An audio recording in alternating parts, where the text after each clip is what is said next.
Mel 2204, your budget vlogger host. Subscribe. Magandang araw Pilipinas! Tuloy-tuloy ang mainit na bakbakan sa Miss International 2025 Grand Finale.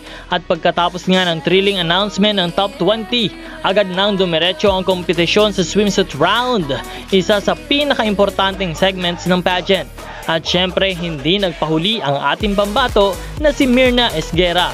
Talagang nag-stand out siya sa stage. Pagpasok pa lang ng top 20 candidates sa swimsuit stage, ramdam mo na agad ang tensyon at excitement. Pero nang lumabas si Philippines Myrna Esguera, ibang level ang impact.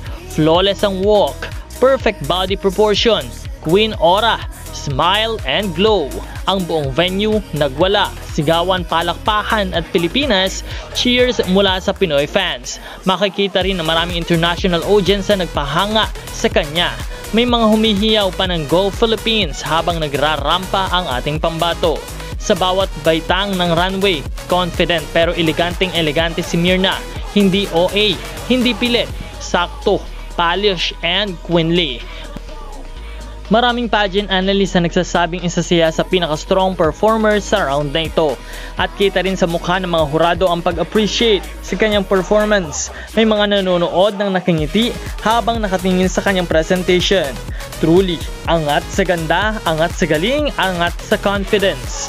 Kung ganito ang level ng performance ni Myrna sa swimsuit round, malayo ang mararating niya. Abangan natin ang susunod na segment tulad ng evening gown at speech segment. Dahil dito talaga masusubok ang kanyang overall queen package. Pilipinas, kapit lang, lumalaban si Myrna.